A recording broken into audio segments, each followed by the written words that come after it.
But at the end of it, I don't want to go because these things are all, the tapes are available,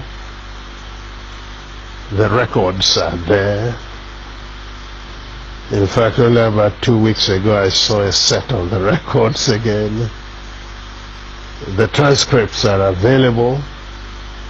But we talked about the Nigerian situation, and certainly at the end everybody says, oh, you told them this, you did that. The fact was that our case was so clear that I actually believe at the end of Aburi that the problem was not Gawan, but probably some ambassadors in Lagos who were pressing for something else. Because we understood each other. We agreed on every single point. The drafting was, in fact, my chief secretary with 2 other chief secretaries from the other side. They said, no. And drafted and agreed. We looked at it, we agreed.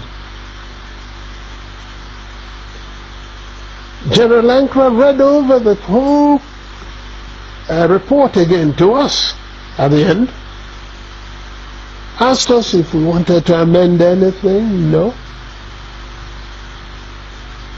At the end of all that, the position was so good that actually Ankara drove Jack, Gawan and myself to the airport. Jack was sitting on his left, I was sitting on his right. He was in the middle. And in the course of that journey, at a point, General Ankara shook his head and said, oh, thank you. Thank you. If only we can go on like this, everything would be all right. I believe I was the one. As I do now from time to time, I go for the dramatic. Suddenly I picked up Gawan's hand, put it on Ankara's lap, brought my other hand, placed it on it, and I said, General Sir, hold us together, I want to say something. So General Ankara put his hand on top of the 2 hands, and I said, General, I want to assure you that I am totally satisfied with everything we said.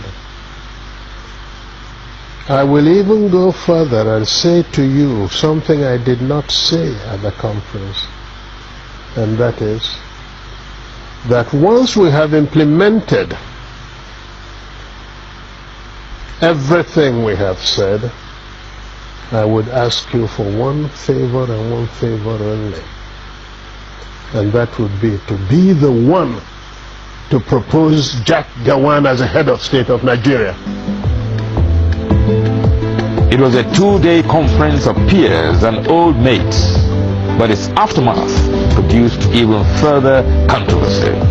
When we came back, and Ojukwu did not go to make the statement he made first, virtually giving the impression that we've agreed for a confederation to move apart, etc., which was really not in exactly that.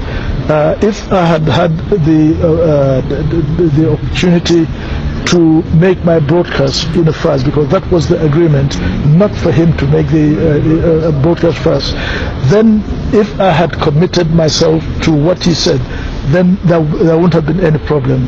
But he went and said certain things that certainly looked wrong, and therefore we saw in practically everything he did, I think it was for to play up to the gallery, not being sincere.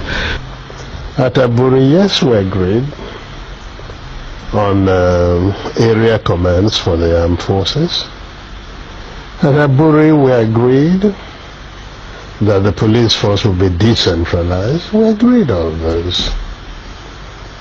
Yes. We agreed. Even to show that we didn't separate, at Aburi we also agreed on a certain revenue formula. That's what happened at Aburi.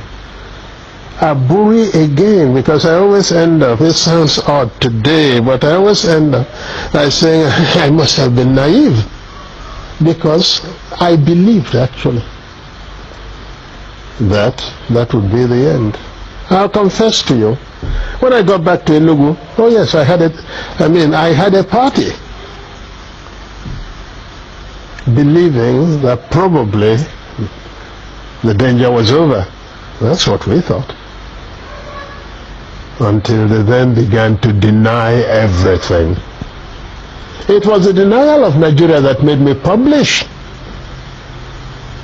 the tapes of Aburi, because we had insisted that each one should have a set of tapes. Everybody talks about confederation. Go and look at the transcript. There is no time that the word confederation came from my lips. In broad terms, Aburi changed the title of head of state from Supreme Military Commander to Commander-in-Chief. It gave the regions control over internal affairs, and concurrence of each region was now required for any decision affecting the whole country.